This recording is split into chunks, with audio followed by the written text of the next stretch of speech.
두 번째로 복음을 위한 인간관계의 대상, 바로 이 동역자들과의 관계입니다. 바울은 본서의 마지막에 그와 함께 복음의 사역에 동참하는 동역자들을 이야기하는데 무려 9명의 이름들이 나옵니다. 두기고, 오네시모, 아리스다고, 마가, 유수도, 에바브라, 누가, 데마, 아키포 이렇게 9명을 하나하나 짧지만 아주 진실하게 힘있게 소개하고 또 어떻게 대해주기를 이야기하고 있는데요.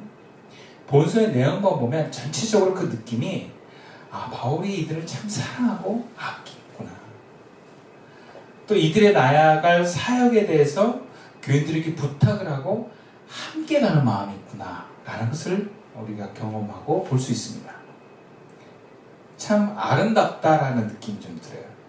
이런 동역자들과 인간관계를 가져가는 바울이 참 존경스럽다, 귀하다 이런 마음이 듭니다. 솔직히 제가 부목사를 10년 정도 부교육자 생활을 했는데 저는 이런 바울과 같은 담임 목사님을 만나보지 못했다. 이렇게 얘기도 과언이 아니에요. 또 개척교회를 지금 한 5년째 만 4년을 넘어서 5년차를 이어가고 있는데 수많은 동역자라고 했던 분들이 관계를 끊고 떠나버리기도 했습니다. 그냥 사역으로 떠난 게 아니라 저와 우리 교회와 방향이 달라서 이렇게 인연이 끊어지고 가신 분들이 대부분입니다. 물론 우리들의 인간관계는 아무리 좋아도 끊어야 될 관계가 있고 또 불편해도 계속 이어가야 될 관계가 있습니다. 근데 그 중에 이어가야 될 인간관계에서 정말 중요한 것은요, 하나님 나라를 함께 이루어가는 동역자들과의 인간관계입니다. 이게 정말 귀하고 중요한 거예요. 어쩌면 가족이라고 하는 인간관계보다 우선할 수도 있습니다. 하나님 나라의 관점에서는 그래요. 하나님 나라의 관점에서는요, 동역자가 가족입니다. 예수님께서 말씀을 함께 듣고 제자로서 예수님과 함께하길 원하는 사람들을 향해서 이 사람들이 내 가족이다 이렇게 얘기를 합니다. 그러니까 우리가 영적인 가족, 이게 하나님 나라에서는 정말 중요한 거예요. 그렇다면 이 영적인 가족들, 동역자들과 우리는 구체적으로 어떤 인간관계를 가져야 되는가? 본문에 등장하는 9명을 공통적으로 보면 다들 바울과 사랑과 신뢰의 관계가 이미 형성되어 있다는 것을 알 수 있어요. 그러니까 우리가 동역자들이라고 하는 믿음의 사람들과는 사랑과 신뢰를 바탕으로 해야 돼요. 그러면서 구체적으로 여기서 함께 나아가는 관계에서 중요한 것은 바로 평등입니다. 바울은 본문 7절에 두기고에 대해서 이렇게 얘기합니다. 사랑받는 형제여, 주 안에서 함께 종이 된 자니라 그래요. 9절에는 신실하고 사랑을 받는 형제 오네시모라고 합니다. 바울은 이 두 사람을 향해서 제자라거나 내 하인이라거나 후배라거나 하는 표현을 쓰지 않아요. 다 사랑받는 존재면서 수평적인 동역자요 형제의 시선으로 보고 있어요. 형제. 이것은 그들을 존중하고 배려하는 표현입니다. 여러분, 교회와 관련해서 하나님 나라 사역을 이뤄가는 동역자들은요, 모두 형제고 가족인 줄로 믿습니다. 그리스도의 사랑으로 맺어진 이 평등한 위치의 사람임을 우리가 먼저 기억하고 받아들이지 않는 거예요. 그래서 동역자들에게 중요한 것은요, 수평적으로 대하는 거예요. 수평적으로. 너무 높이는 것도 아니고요, 너무 아래로 대하는 것도 아니에요. 본문 7절 말씀에 두기고에 대해서 다시 이렇게 제가 말씀드리겠습니다. 두기고가 내 사정을 다 너에게 알려주리니 그는 사랑받는 형제여 신실한 일꾼이여 주 안에서 함께 종이 된 자니라 그래요. 두기고가 누구냐면 아시아 사람인데 바울의 헬라 선교할 때 함께 있었던 사람입니다. 3차 전도여행 말기에 바울과 함께 드로아를 여행한 사람이라고 사도행전은 기록하고 있습니다. 그런 바울과 함께 예루살렘 교회 구제금을 가지고 예루살렘으로 올라갔고, 디모데 후서에 의하면 바울은 그를 에베소로 보내고 또 후에 다시 디도의 자리를 채우기 위해서 아데마 중 한 사람을 그레데로 보내려고 합니다. 그는 바울의 말기에 바울과 함께 사역을 하면서 바울의 어떤 요청대로 그 사역을 감당했던 사역자다라고 합니다.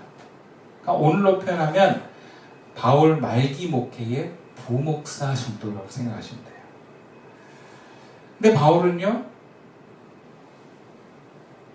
결코 그를 자기 아래 두지 않습니다. 두기고를 자신의 사역을 위한 도구로 생각하지 않습니다. 바울은 그를 주 안에서 함께 종이 된 자다라고 해요. 자기랑 같은 선상에 놓고 있는 거예요. 그럼 부교육자가 담임 목사와 같은 대우와 존중을 받는다는 것은 한국교회에서는 참 일어나기 어려운 문제인데, 물론 말로는 그렇게 얘기하지만 관계가 수평구조가 되어 있는 교회는 별로 없거든요. 다 부교육자는 교회 질서라는 이름 아래 반드시 담임 목사의 말을 순종하게 되어 있어요. 수직구조로 되어 있습니다. 물론 현실과 교인들의 관계, 교회의 평안과 안정을 위해서 교회의 기여도 등을 생각했을 때는 오늘날 부교육자들이 두기고와 같은 대우를 받는 것은 불가능합니다. 물론 현실과 어떤 교인들의 관계가 분명히 있긴 하지만, 여러분, 상하 구조, 위아래 구조는 하나님 나라의 동역자들이 아닙니다. 우린 그걸 분명히 알아야 돼요.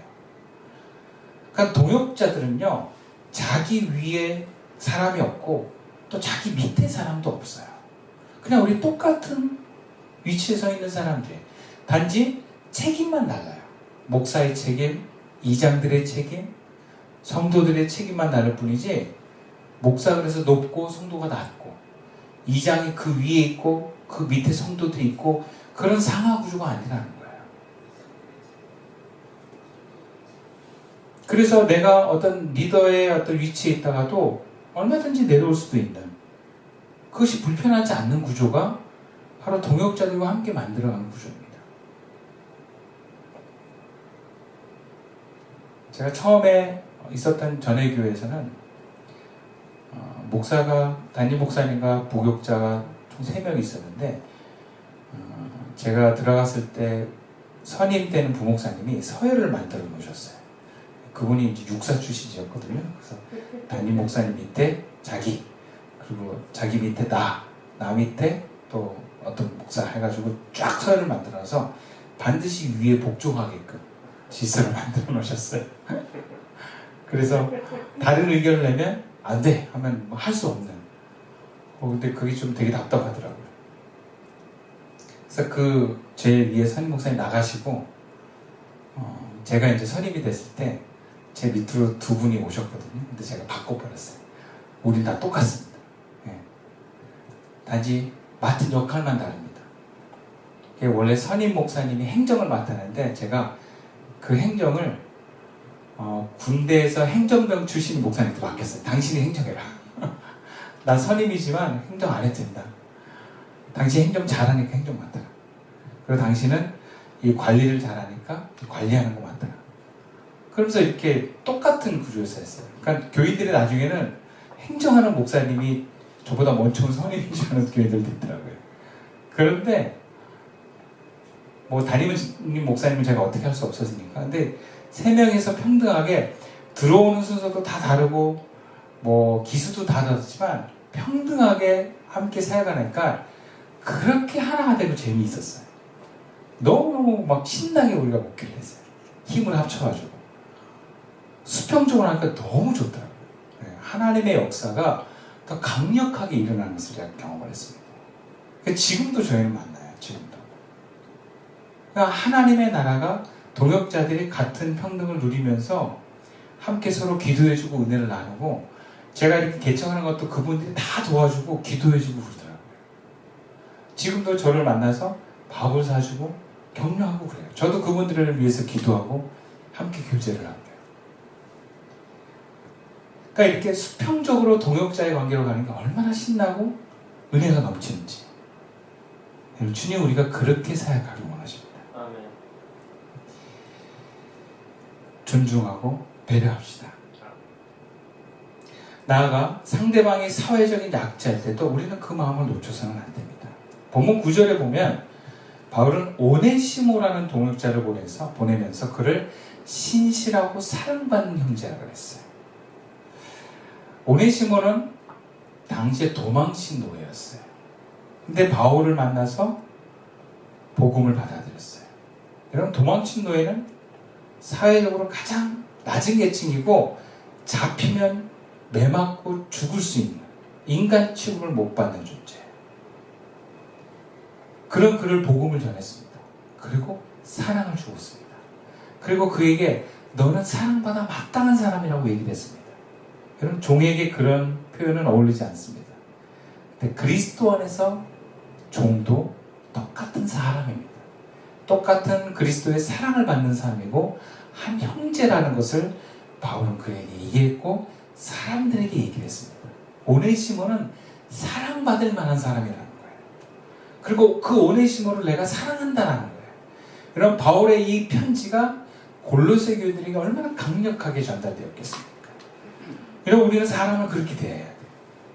사회적으로 무시하고 약자라고 하는 사람들을 함부로 대하는 것은 하나님이 기뻐하지 않습니다. 여러분, 교회 안에서도 어떤 직장이나 가정 형편이나 사회적으로 지위가 낮을 수 있는 사람들이 있어요. 또 어떤 사람은 어렸을 때 환경이 그렇게 건강하지 못해서 자존감이 낮은 사람도 성도로 올 수 있어요. 여러분, 그런 사람들에게 우리가 불쌍한 마음 혹은 뭔가 모자란 사람으로 보는 게 아니라 똑같이 하나님의 사랑을 받는 사람, 아니 어쩌면 사랑을 더 많이 받아야 되는 사람으로 존중해 주는 것입니다. 더 많은 사랑의 기회를 주는 것입니다. 귀하게 여기는 것입니다. 동역자들을 대할 때 여러분, 그렇게 얘기하라는 거예요. 그가 어떤 출신이든 어떤 환경에서 자랐든 또 어떤 모습이든지 우리는 그들을 품고 피로를 채워주고 함께 형제라는 마음으로 나가는 것을 하나님은 기뻐하십니다. 그리고 마지막으로 동역자를 대하는 태도는 바로 화해입니다. 본문 10절 말씀입니다. 나와 함께 갇힌 아리스다고와 바나바의 생질 마가와 그래요. 여기서 바울은 나와 함께 감옥에 있는 동역자들을 소개하는데 여기 낯익은 이름이 나옵니다. 바로 바나바의 생질 마가입니다. 그럼 마가가 누구입니까? 사도행전 1차 전도여행 때 바나바의 조카로 바울과 함께 안디옥을 떠나서 소아시아로 전도여행을 하는데 너무 힘들어가지고 혹은 어떤 다른 이유로 바울의 어떤 기대와 마음에 상처를 주고 어떻게 보면 도망가버린 그런 사람이에요. 그래서 좀 정신 차리고 다시 마음을 먹고 2차 전도여행 때 따라가려고 했을 때 바울이 쟤는 안 돼 그랬거든.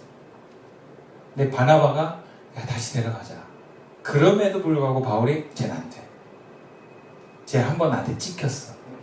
그 사람들 중에 그런 유형들이 있어요. 한번 찍히면 쟤는 영원히 안 돼. 뭐 그런 사람들이 있어요. 특히 일을 잘하는 사람들이 그럴 수 있거든요. 그래서 어떤 또 배신 안 당하고 싶어서 또 상처 안 받고 싶어서 그런 사람이 있는데 바울이 그런 유형이 아니었나 싶어요. 쟤는 안 돼. 절대 안 돼. 바나바가 나를 봐서 좀 안 돼. 너랑 내가 저런 절교 하나는 있어도 쟤는 안 돼. 그래서 결국 바나바는 마가를 데리고 이쪽으로 남쪽으로 가고 바울은 신라를 데리고 소아시아 북쪽으로 갑니다. 그만큼 바울에게 상처를 줬고 못마땅했던 사람이 마가예요. 여러분들 그 마가가 오늘 본문에 뭐라 하냐면 나와 함께 갇힌 마가 그래요. 지금 바울이 로마의 감옥에 있는데 마가가 함께 갇혀 있어요. 그럼 놀랍지 않습니까? 이 마가가 나중에 변화되어 가지고요. 바울을 따라갈 수 없으니까 베드로와 함께 사역을 하면서 베드로를 도왔다라고 하는 얘기가 있어요. 그리고 정말 귀한 사역자가 돼가지고 이제는 감옥에 갇히는 것도 두려워하지 않고 오히려 바울과 함께 갇히는 걸 영광으로 생각해서 지금 고난을 함께 당하는 그 자리에 있는 거예요. 여러분, 그렇게 못마땅하고 쟤는 안 돼 했던 그 마가가 지금 바울과 함께 감옥에 있을 때요, 바울은요 이 마가를 아마 진작에 용서했을 거예요. 그리고 지금은 그 마가와 화해를 이뤄서 정말 끈끈한 사랑의 관계로 동역을 이뤄가고 있다는 것입니다. 그러니까 마가와 바울 사이에 용서와 화해가 이루어진 거예요. 이것은 요셉이 자신들을 버렸던 형제들을 용서하고 화해하는 모습을 생각나게 합니다. 그래서 아브라함의 야곱의 아들들이 요셉과의 용서와 화해를 통해서 그럼 어떤 일이 일어나냐면 아브라함의 후예가 요셉 한 사람이 아니라 그 형제들 모두를 포함하는 일들이 일어납니다. 그래서 12지파가 후대에 남게 되는 계기가 이 형제들과 요셉의 화해 때문에 일어난 거예요. 여러분, 우리는 알게 모르게 하나님 나라의 확장을 위해서 어쩌면 내가 마음이 편하고 나한테 맞는 사람들만 가고 싶을 수도 있어요. 근데 주님이 우리에게 원하시는 건 용서할 것은 용서하고 심지어 화해를 이뤄가면서 함께 가기를 기뻐하십니다. 끊어야 될 인연을 끊는 것은 죄가 아닙니다. 그런데 용서하라고 할 때는 용서를 할 수 있어야 돼요. 그리고 주님이 화해의 자리를 마련해서 화해의 순간이 오면 여러분, 우리는 그 화해를 마다하지 않고 받아들이고 함께 그 길을 가야 될 줄을 믿습니다. 그래서 우리는 동역자들의 인간관계를 용서와 화해를 포함해서 그 영역을 점점 확대할 필요가 있어요. 그래서 함께 하나님 나라를 이뤄가는 것을 하나님 원하십니다. 여러분, 혼자 하는 것이 아닙니다. 우리 교회만 하는 것이 아닙니다. 여러분, 우리 교회 같은 교회들이 많이 있어야 돼요. 그리고 그 교회들과 함께 연합하는 것, 함께 기도해주고 그 하나님 나라를 위해서 같은 방향을 바라보면서 함께 만들어 가기를 하나님은 기뻐하십니다. 지난주에 제가 참 여러 가지 인간관계가 있었는데 한 가지는 제가 지난 교회와 인연을 끊는 일도 있었고요. 하나님 또 그런 건 있어요. 끊어야 될 인연을 딱 끊게 하시는 것이 있어요. 뭔가 방향이 다를 때 굳이 그 인연에 구질구질하게 붙어 있어서 어떤 생명과 에너지를 낭비하기를 원하시지 않는 것 같아요. 그래서 끊는 건 끊게 하시더라고요. 근데 또 하나는 또 새로운 인연을 또 다시 만들어 가시는 경험을 하게 됐어요. 제가 잊었던 목사님과 새로운 만남을 가졌는데 한 가지만 말씀드리면 주중에 카톡이 왔어요. 뭐라고 하냐면 목사님 누구누구입니다. 제 이름을 밝히면서 생각나서 문자 남깁니다. 그래요. 어떻게 지내고 있습니까? 그래요. 사역은 하고 계시는지요? 제가 사역을 안 하고 있는지 궁금하셨나 봐요. 그래서 그분은 나중에 뭐라냐면 일정 되면 맛있는 식사 대접할게요. 옛날이 그립네요. 감사하고. 그거 참 문자 한 문장인데 저한테 굉장히 많이 와닿았어요. 근데 이렇게 문자 보내신 분이 어떤 분이냐면 18년 전에 제가 대학원 기숙사일 때 같은 방에 6개월 있었던 전도사님이세요. 지금은 이제 목사님이 되셨는데 근데 그때 당시에 그분이 굉장히 환경이 어려우셨어요. 다는 말씀드릴 수 없지만 참 어렵게 살고 결국 신학교까지 오셨는데 이분이 너무 밝으신 거예요. 참 어려운 환경과 가정 환경에서 자란 분 치고는 도저히 믿어지지 않을 만큼 너무 밝으세요. 저보다 나이도 많으신데 저를 굉장히 높이세요. 먼저 신도에 들어갔다는 이유로. 그러다가 같이 막 여러 가지 막 같이 저녁에 닭도 먹고 막 함께 어떤 하나님 나라 이야기도 하시고 같이 운동도 했는 그러다가 이제 제가 결혼을 하게 되고 이렇게 나오게 됐는데, 한 5년 전에 그분이 서울의 한 교회 담임 목사님 되셨어요. 근데 이분이 담임 목사님 되신 게 일반적으로 뭐 유학을 갔다 오고 스펙이 좋아서도 아니고, 또 어떤 담임 목사님이 힘있고 유력한 목사님의 어떤 추천을 받은 것도 아니고, 그냥 담임 목사를 모집하는 공부에 자기가 이제 나이도 있고 자기가 나가야지 좀 교회가 평안하겠다 생각해서 이렇게 지원을 했대요. 그냥 있는 그대로. 근데 덜컥 된 거예요. 자기도 너무 놀랐다고. 제가 왜 됐는지 모르겠다고 하셨더니. 그래서 그 5년 전에 그분이 그런 고백을 하면서 목회에 대한 건강한 계획과 꿈을 가지고 계시더라고요. 저보고는 어떻게 할 거냐. 제가 이제 개척 막 할까 말까 하면서 좀 고민할 때인데, 좀 개척을 해야 될 것 같습니다. 이제 그런 방향으로 이제 그때 잠시 식사하고 헤어졌었는데 또 연락이 온 거예요. 근데 이분이 그렇게 문자를 보내고 제가 답을 보냈어요. 목사님 감사합니다. 연락해 주셔서 감사합니다. 제가 작은 교회를 하고 있지만 참 은혜로 교회를 하고 있습니다.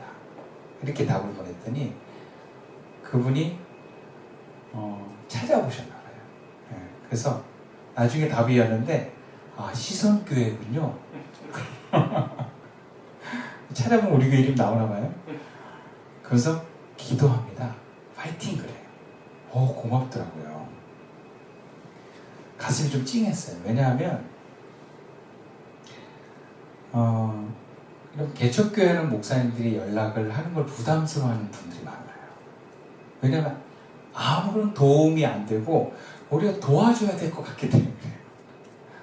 그러니까 인간관계를 하는 데 있어서 이해관계가 있을 때는 전혀 도움이 안 되는 목사님이 개척교회 목사님이에요. 그러니까 제가 그래서 연락을 안 드리거든요. 그리고 개척교회가 알았을 때는 얼른 이제 저랑 인연을 끊으시는 분도 계시는데 이분은 기도해 주겠다 그러고 밥 사주겠다 그러니까 굉장히 감동되더라고요.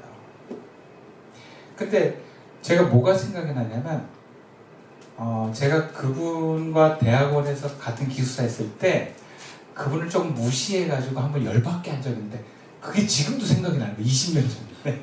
그래서 제가 어떤 마음을 먹었냐면 요번에 만나면 내가 사과해야 되겠다. 그런 마음이 들더라고요.